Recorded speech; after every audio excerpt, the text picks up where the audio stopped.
Mais uma vez, quero agradecer a presença dos irmãos que estão aqui.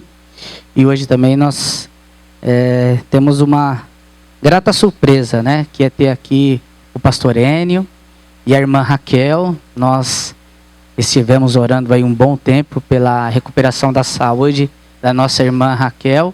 E louvamos e agradecemos a Deus porque vemos a irmã aqui novamente. E é muito bom, né? Que Deus seja louvado na vida do pastor Enio e da sua esposa, a irmã Raquel. Tá bom? Antes de compartilharmos a palavra do Senhor, agora todo dia, né, o pastor quer dar aviso, né? Eu tenho um aviso, alguns.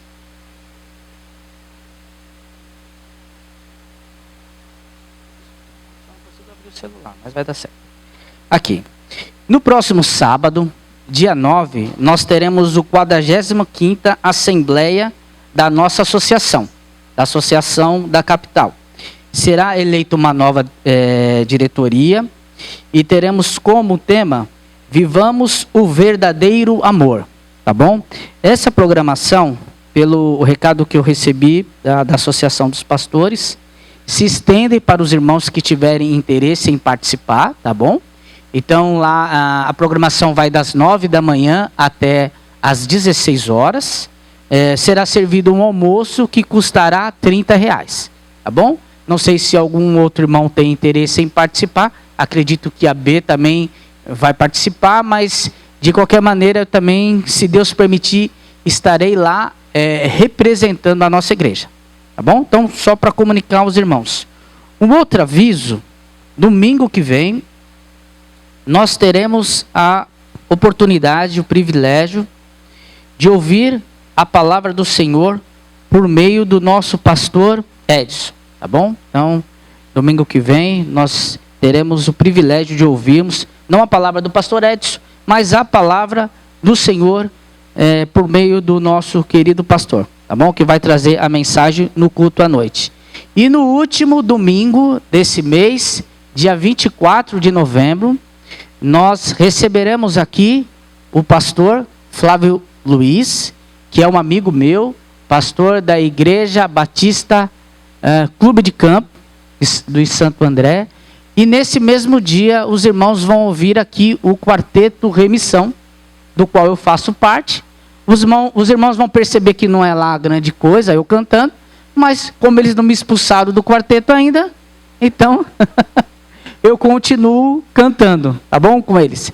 Então, no último final de semana, no último domingo, dia 24 de novembro. Tá bom? Vamos lá, então, para a meditação na palavra do Senhor. Hoje, o texto que nós vamos usar é o Salmo de 128. Já está projetado. E diz assim a palavra do Senhor.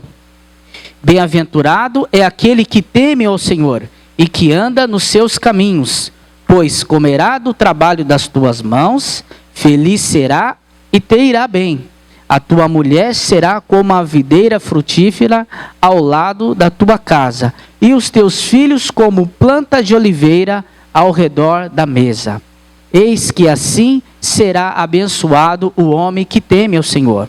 O Senhor te abençoará desde Sião, e tu verás o bem de Jerusalém e todos os dias da tua vida. E verás os filhos dos teus filhos e a paz sobre Israel. Vamos orar novamente? Santo e amado Deus, nesse momento a tua palavra foi lida, ó Pai. E sabemos, Senhor, que a tua palavra, ela é fiel, ela é a verdade.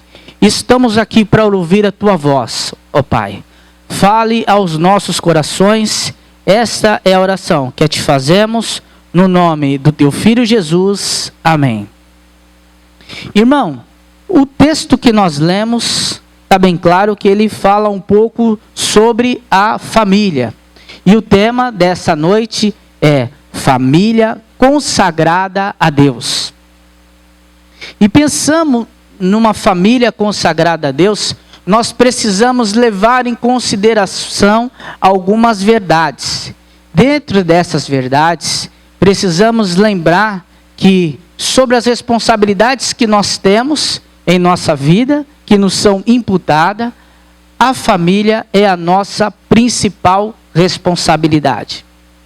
Nós escutamos ensinamentos diferentes e muitas pessoas que congregam em igrejas, que participam de religiões, têm dificuldades com essa verdade. Alguns utilizam até de argumentos bíblicos, como por exemplo o capítulo 10 de Mateus, que especificamente no versículo 27, o Senhor Jesus diz que aquele que ama mais o teu pai e a tua mãe do que a mim, não é digno de mim. Dentre outros versículos que nos desafiam, nesse texto, a tomar a nossa cruz, né, e seguir o caminho do Senhor.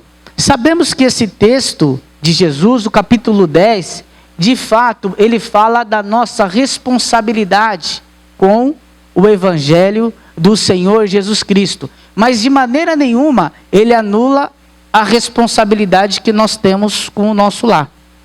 Porque se formos pensar assim, nós poderíamos dizer de uma família, quando o marido, o homem, ele se converte, então ele fala, gente, agora eu estou com o Senhor, então lavo minhas mãos, não tenho mais responsabilidade com vocês, eu vou seguir a minha vida. E não é assim que as coisas funcionam. Nós temos que entender que a família foi a primeira instituição. Já no Éden, por meio do casal Adão e Eva, nós já encontramos a família. Portanto, fica claro para nós que a família ela veio antes, inclusive que a nação de Israel, como também veio antes da igreja. E esse texto que nós lemos nos ajuda a meditar um pouco sobre essas verdades, que é a família.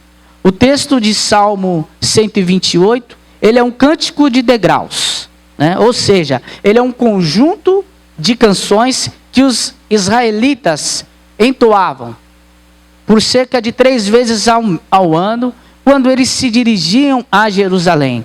Então a ideia aqui de cânticos de degraus, acredita-se, porque chegando no templo de Jerusalém, existiam 15 degraus. E eles se referem a cada um desses cânticos. Porque esse tipo de cânticos, que também eram chamados de cânticos de peregrinação ou cânticos de romaria, né, que eles cantavam pelo caminho, eles são um inário dentro do inário, né? Salmo é o inário e eles são um inário dentro do inário. São considerados cânticos de degraus os salmos a partir do 120 até o 134. Então esses 15 são classificados dessa maneira.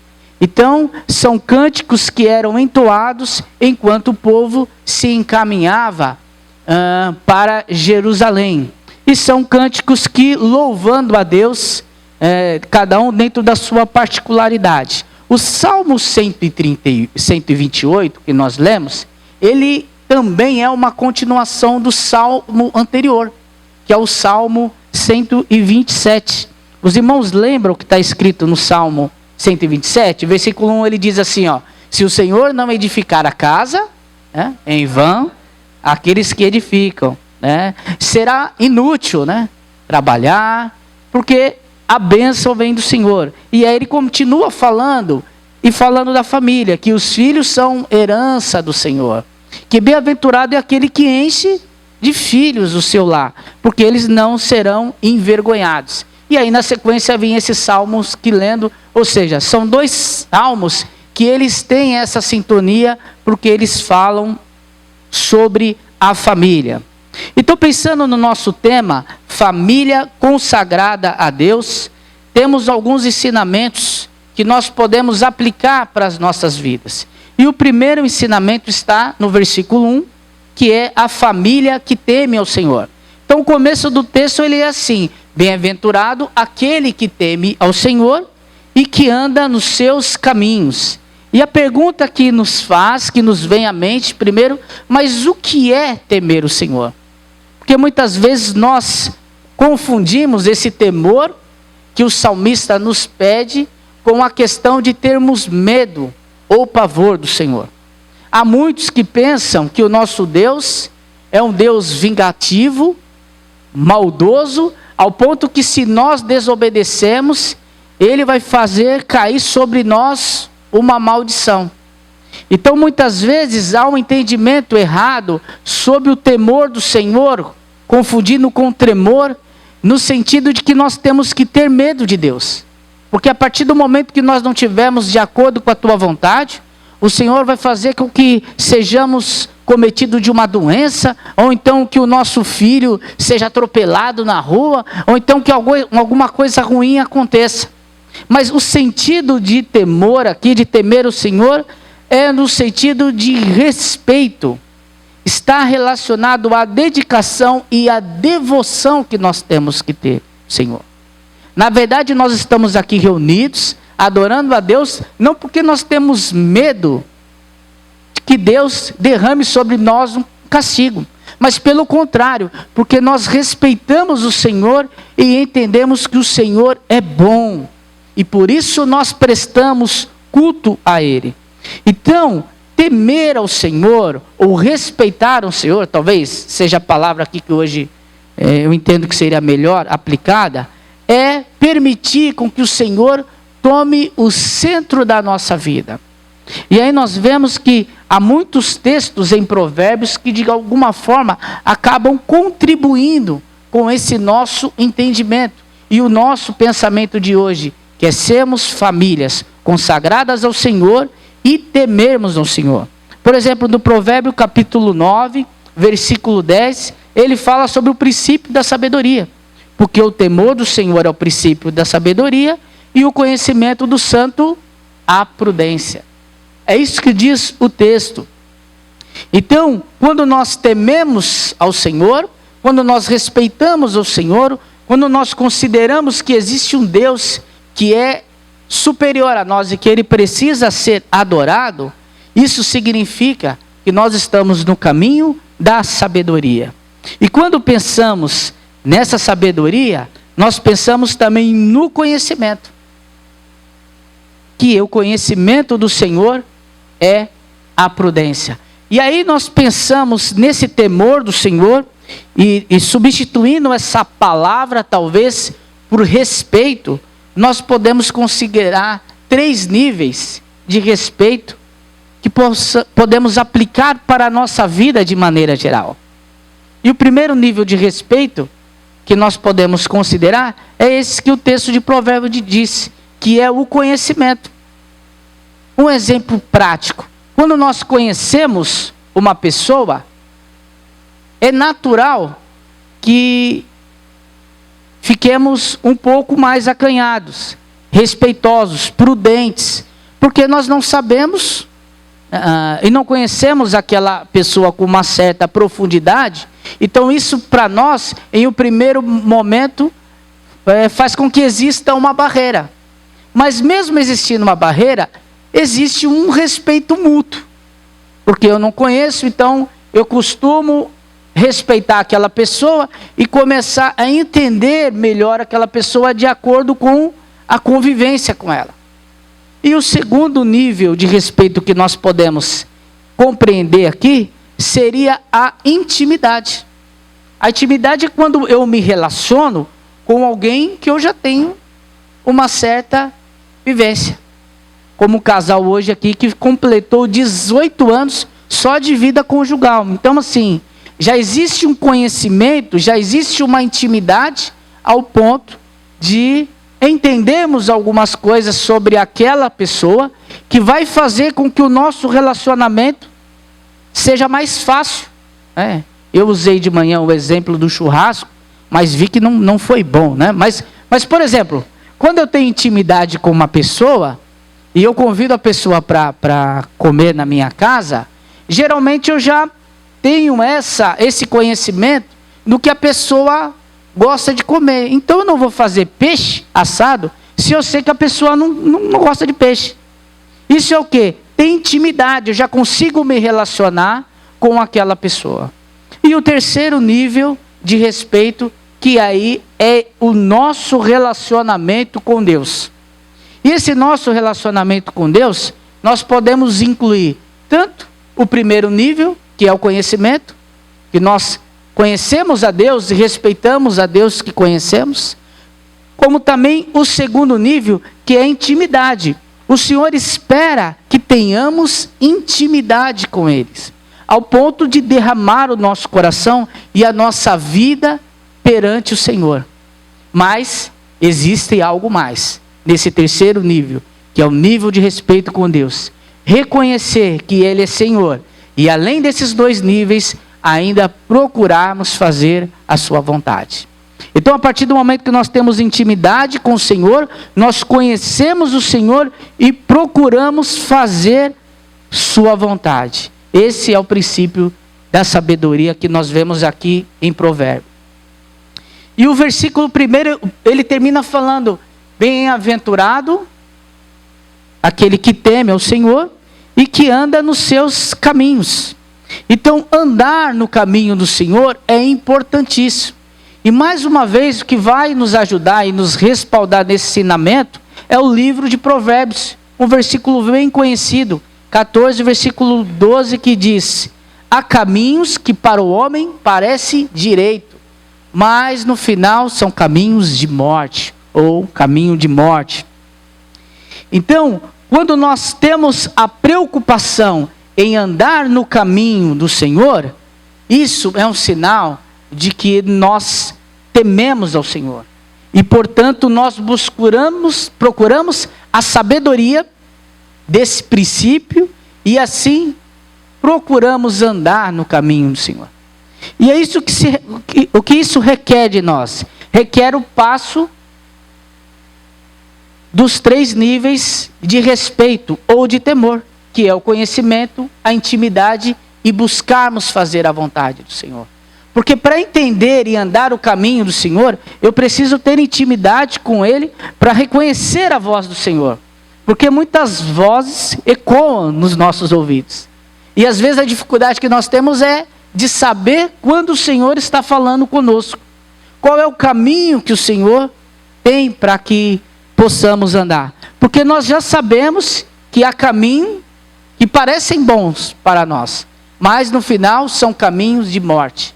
Então, andar no caminho do Senhor exige de nós essa responsabilidade, para entendermos que o Senhor tem o seu caminho, e que o seu caminho é bom, o seu caminho é um caminho perfeito, e que o caminho do Senhor nos conduz a termos uma família consagrada a Deus. Mas precisamos estar atentos, para não cairmos na armadilha e trilharmos por caminho de morte. O outro ensinamento que nós encontramos está no versículo 2. Família bem-sucedida. E o que diz o versículo 2? Pois comerás do trabalho da tua mão, feliz será e te irá bem. Então, nós percebemos nesse versículo algumas verdades que devemos aplicar nas nossas vidas. Como, por exemplo, uma família sucedida é aquela família em que os seus membros, os seus participantes, eles são produtivos.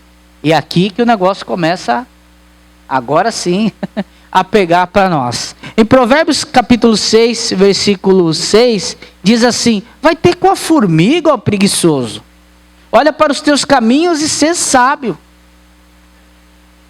Quando nós pensamos aqui que todos os membros da família devem ser produtivos, muitas vezes nós focamos na família, especificamente no pai e da mãe, né?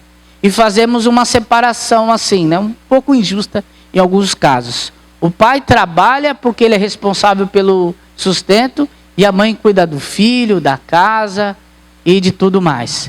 Mas assim, nós temos que entender que hoje, na nossa realidade, na nossa sociedade, existem outras realidades. Então existem realidades que o pai trabalha, existe uma outra realidade que os dois trabalham, e existem realidades que, por questões que vão além da nossa vontade, o homem não consegue trabalhar e a mulher trabalha. E isso, nós precisamos entender que faz parte da vida moderna, e claro, todas essas coisas fazem parte do risco. Às vezes o marido, por algum motivo, ficou enfermo e a mulher precisa assumir essa atividade. E quem tem culpa disso?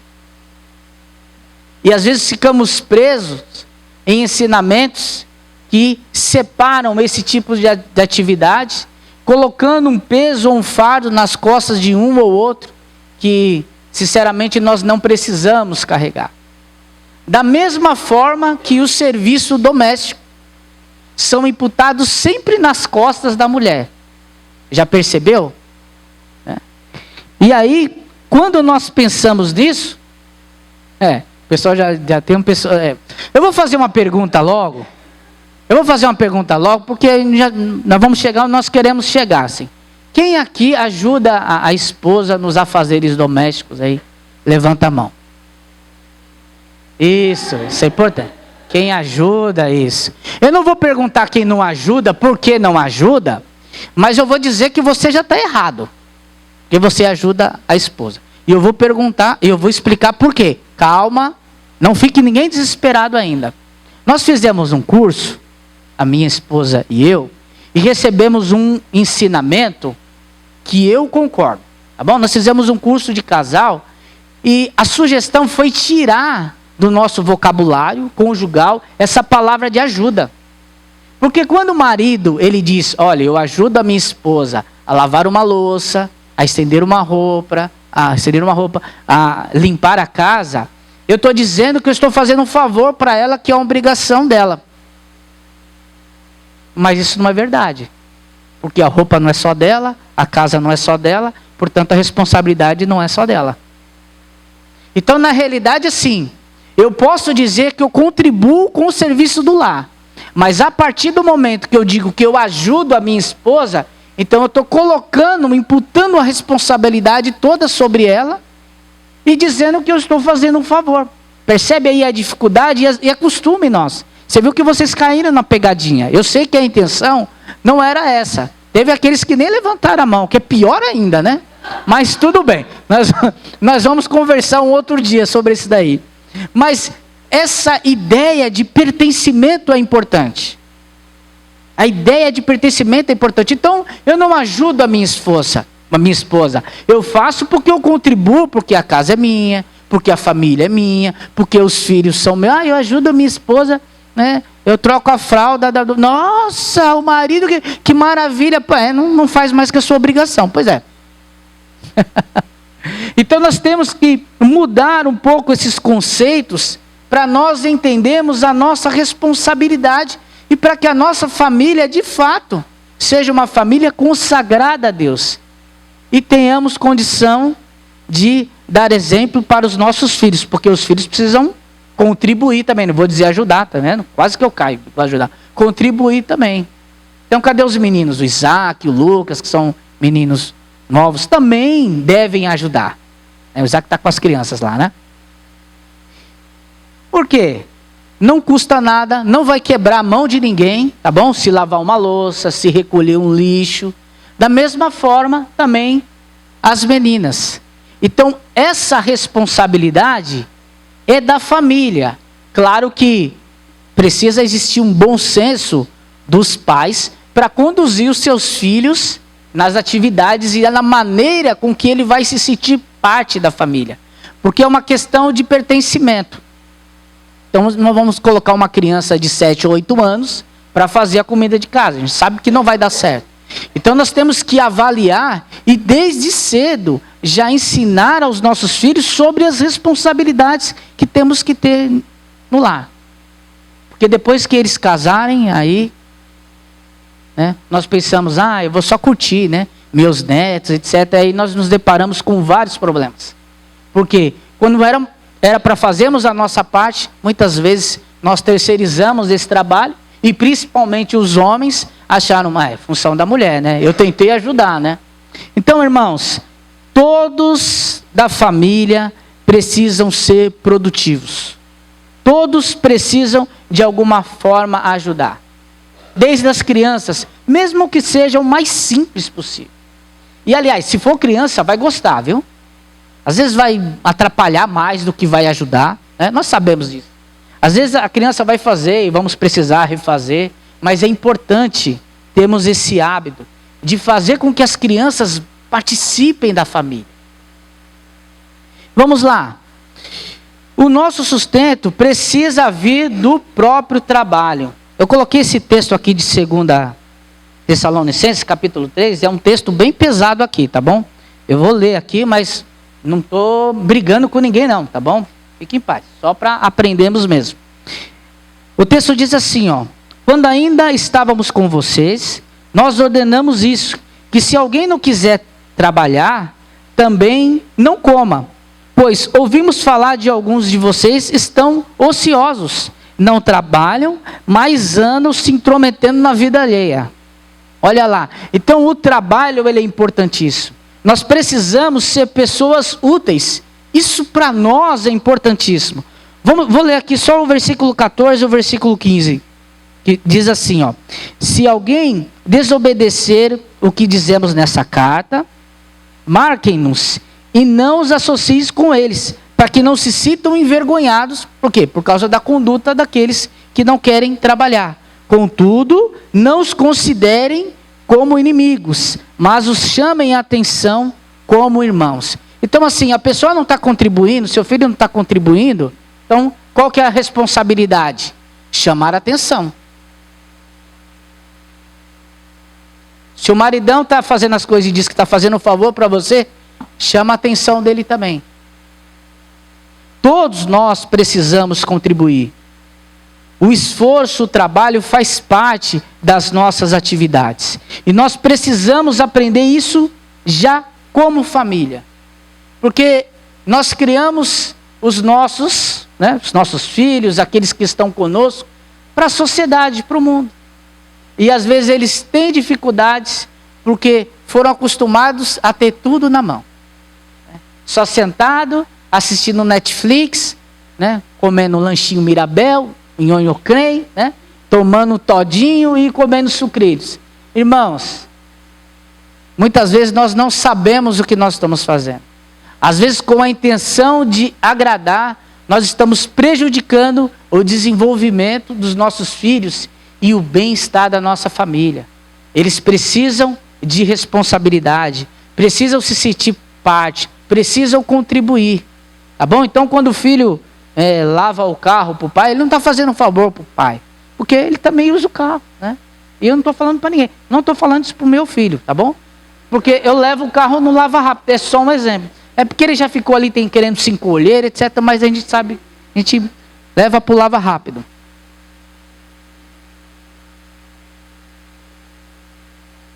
E o texto diz que aquele que teme ao Senhor e que trabalha, ele é bem-sucedido. Aqui eu coloquei aqui como prosperidade, irmãos, mas a prosperidade é bênção do Senhor. A prosperidade nós recebemos do Senhor. Não tem nada a ver com você é cristão, você tem que ficar rico, você é cabeça e não cauda, que você é mais que vencedor, porque você venceu e venceu, porque você não vai ter dificuldade, porque você vai entregar o dízimo e vai receber quantas vezes a mais, porque você vai ofertar. Não tem nada, não está relacionado à teologia da prosperidade, mas a prosperidade que nós recebemos do Senhor, de sermos bem-sucedidos, que é o que diz em Provérbios capítulo 16, versículo 3. Consagra ao Senhor tudo que você faz e os seus planos serão bem-sucedidos.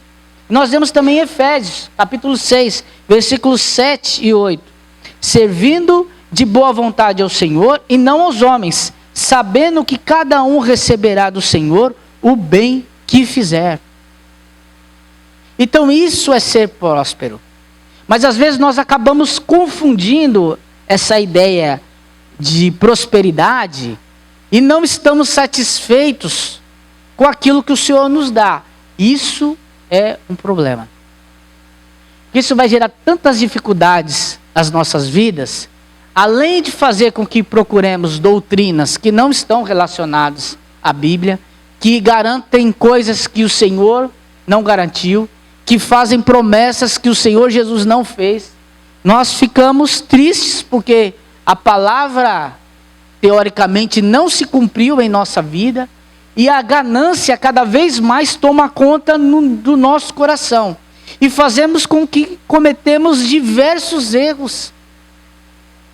Dentre esses, o mais comum que nós vemos hoje na sociedade, por exemplo, numa questão aqui de aplicarmos essa realidade, são os golpes financeiros.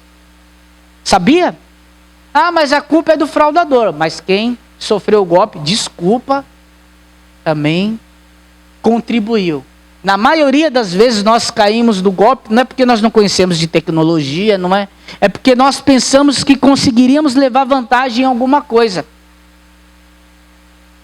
Entendeu? E não paramos para pensar. Às vezes o desejo de enriquecer, de levar vantagem é tão grande que ficamos sujeitos a golpes. Na empresa onde eu trabalho, que é uma fintech, um banco, a última foi, o rapaz ele reclamou que ele comprou um videogame, um PS5. Acho que é isso que entende, acho que é a última linha desse daí. E aí ele estava reclamando que ele não recebeu. Ele pagou R$650 no videogame e ele não recebeu. Aí eu fiz uma pesquisa, eu acho que esse videogame custa em torno de R$5.000. É isso, Wesley? Em torno de R$5.000. Olha a diferença. Então, se você parar para pensar, você não compraria nenhum controle. Então, alguma coisa está errada. Se você receber, vai ser uma pedra. Mas você não contribuiu com isso? De alguma forma, nós, no final das contas, quando nós olhamos para dentro de nós, vemos, você não tentou levar vantagem? Porque assim, vamos combinar, se você receber aquele produto, tem alguma coisa errada. Ele foi furtado, ele foi roubado, foi contrabandeado. Então alguma coisa não está certa. Então essa questão da prosperidade, irmãos, nós precisamos estar com os nossos olhos bem abertos e atentos, porque é uma ganância tão grande que faz nós acreditarmos em algumas coisas absurdas. O Instagram então é cheio, né?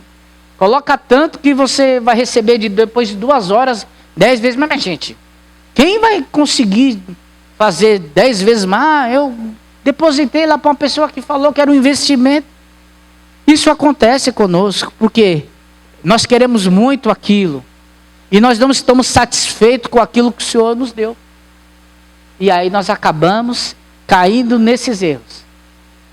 Tem pessoas com má intenção? Tem. Mas se nós analisássemos a questão como completa e tirássemos o nosso coração um pouco dessa questão da prosperidade, nos contentando mais com aquilo que o Senhor tem nos concedido, com certeza nós evitaríamos muitas dificuldades.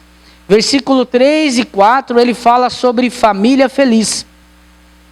Então, voltando lá para o texto, ele diz assim, versículo 3, e a tua mulher será como a videira frutífera ao lado da tua casa, e os teus filhos como planta de oliveira ao redor da mesa. Eis que assim será abençoado o homem que teme ao Senhor.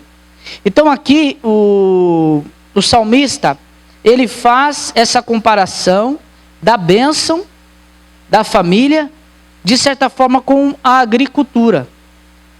Então ele faz uma comparação da esposa e dos filhos, como membros de uma família abençoada, usando como comparação a importância que aquelas árvores tinham para a sociedade judaica.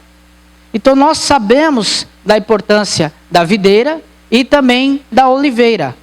Quando todos nós sabemos, a videira ela dá banana, limão, uva, né? Isso. Então a videira da uva.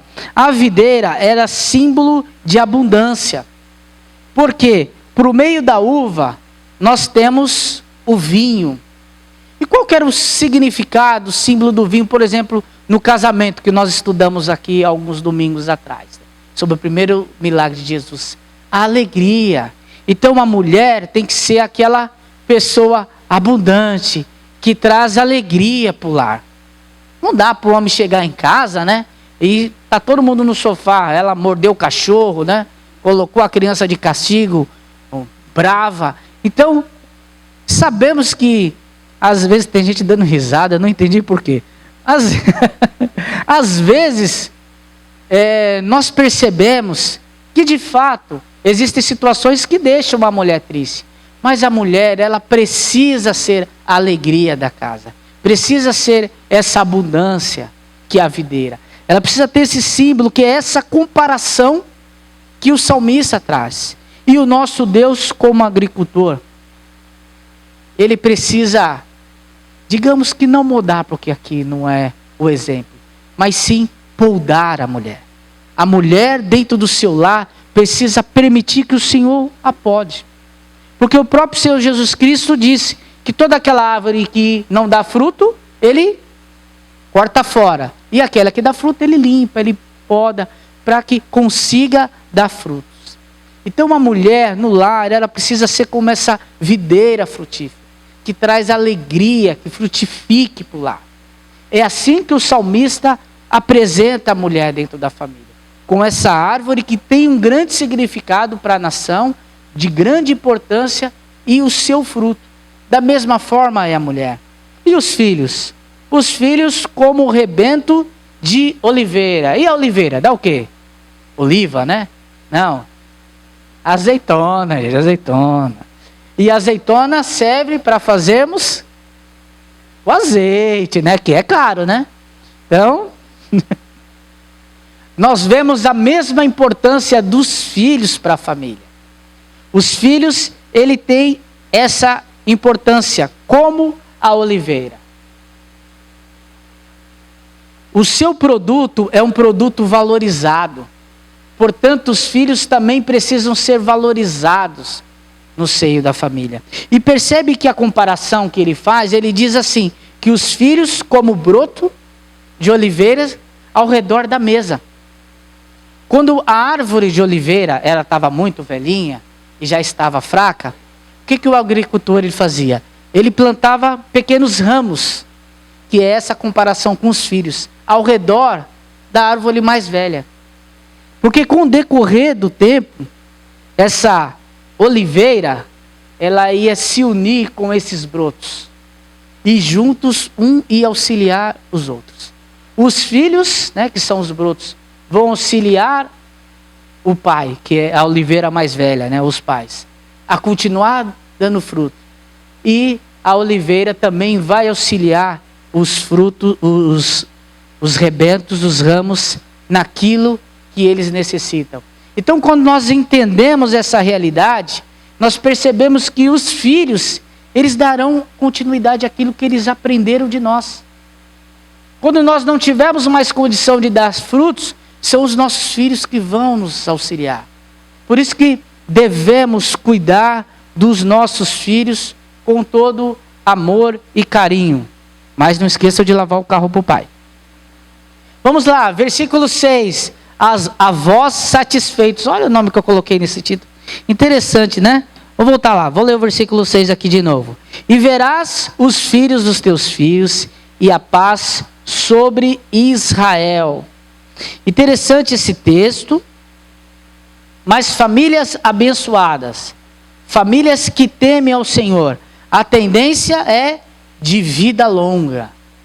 Nós vemos isso em Deuteronômio, capítulo 5, versículo 16, que diz, honra o teu pai e tua mãe.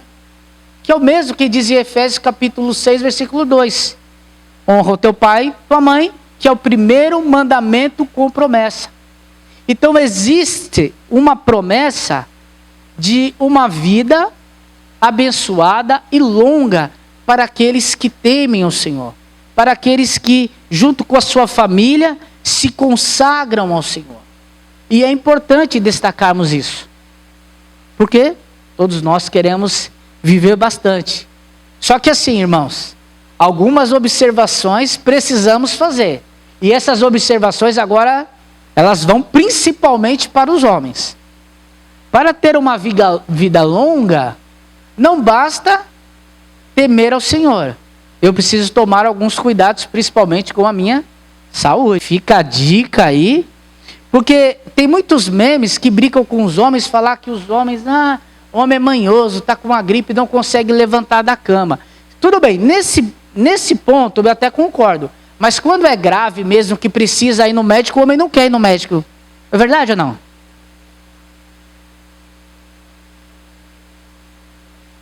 O homem tem mais dificuldade. A tendência, né, é o homem ter mais dificuldade de se cuidar do que a mulher.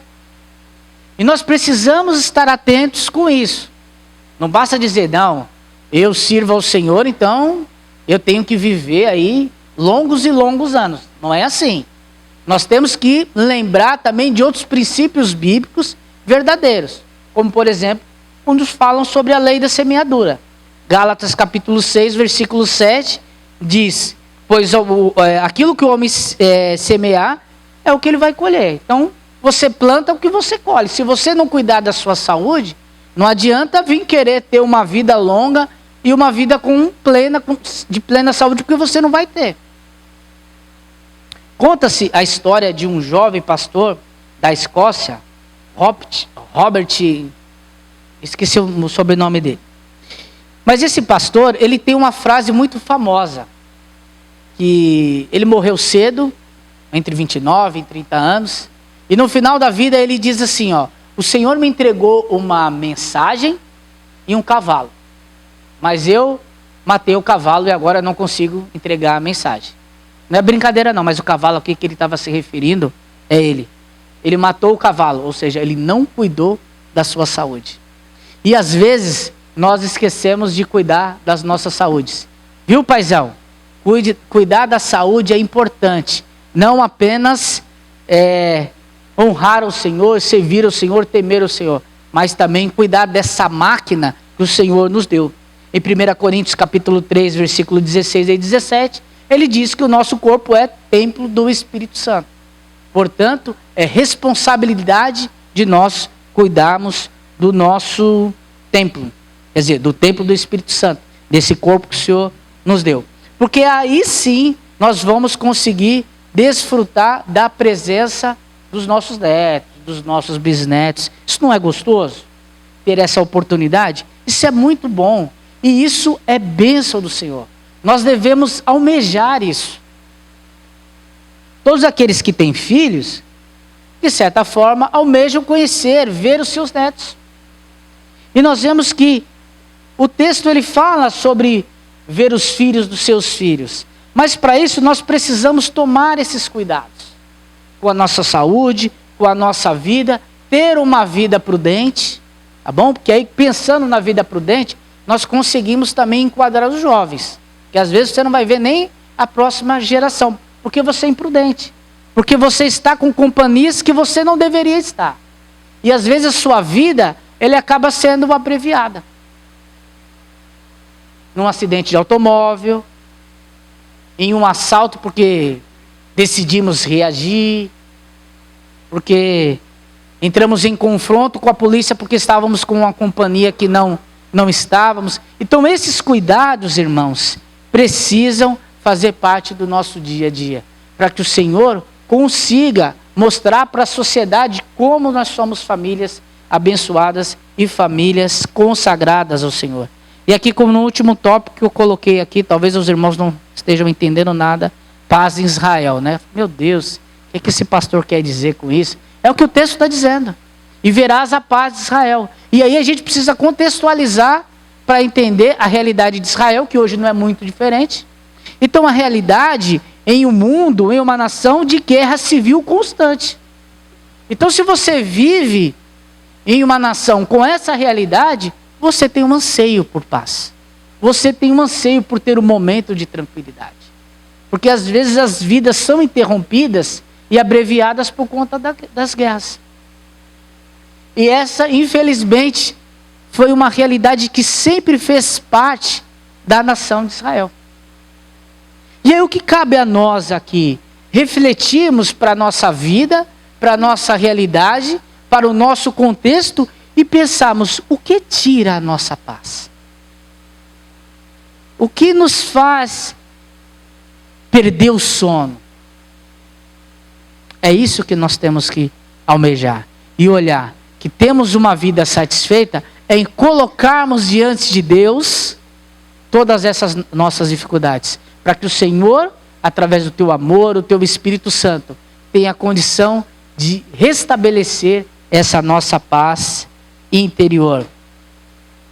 E aí, partindo para o final, eu quero fazer uma observação aqui. Eu coloquei uma imagem de uma família aqui, né? E queria falar com os irmãos uma coisa importante. Porque às vezes nós escutamos esse sermão e ficamos pensando em um modelo de família exclusiva, baseado num casal com 2 filhos, um menino e uma menina, e colocamos isso como exemplo de família padrão. Tudo bem que isso pode ser o desejável, mas nós temos que entender a nossa realidade e muitas vezes as nossas famílias são compostas de maneira diferente. E essa aqui, irmãos, era a minha família. Foi assim que eu vivi. Eu sou filho de uma mãe solteira que morava na casa dos avós, junto com tios e junto com primos. Era exatamente o que eu queria e o que eu imaginava como família? Não, mas é aquilo que o Senhor me entregou. Eu sou aquele gordinho ali, ó, que está no final. Esse sou eu. Mas essa foi a família que o Senhor me entregou. E às vezes a família que o Senhor te entregou não é exatamente essa família que está relatada no Salmo 128. Mas é uma família com outro tipo de composição. Mas sabe o que importa para nós, irmãos? O que importa para nós é olharmos para a nossa realidade, para aquilo que o Senhor nos entregou como família. E entendemos que aquilo que o Senhor nos entregou como família é também responsabilidade nossa. E quando nós olhamos isso como uma responsabilidade nossa, nós temos que caminhar, que pensar, que lutar, que almejar dizer a mesma coisa que Josué disse aqui nessa passagem, capítulo 24, versículo 15, que diz: se porém não agrada a vocês servirem o Senhor, escolham agora a quem irão servir. Se aos deuses dos seus antepassados serviram, além do Eufrates, ou aos deuses dos amorreus, cujo a terra vocês estão vivendo, mas eu e a minha casa serviremos ao Senhor. Então, irmãos, esse tem que ser o nosso propósito. Esse tem que ser o nosso objetivo. Já quero convidar o Ministério de Celebração para que venha à frente. Nós não temos controle sobre a família que o Senhor entregou para participarmos. Muitas vezes não depende de nós. Mas dentro do que depender de nós, nós temos que olhar para Deus, pedir que o Senhor nos dê sabedoria, nos dê condição para conduzirmos a nossa família de acordo com que ela seja consagrada ao Senhor e que possamos dizer e declarar como Josué que eu e a minha casa serviremos para o Senhor. E talvez você não tenha mais ninguém. Talvez quando você olhe para a sua vida hoje, você se sinta sozinha. Mas lembre-se que existe um lugar aqui, a Igreja Batista Moriá, que é uma família a se pertencer. E com certeza nós estamos juntos com o irmão, para que juntos possamos ser essa família do Senhor. Essa família que está consagrada a Deus. Essa família que faz diferença para uma sociedade hoje que busca destruir a família, busca destruir os lares. Mas nós vamos resistir, porque nós estamos com o Senhor. Que Ele nos abençoe.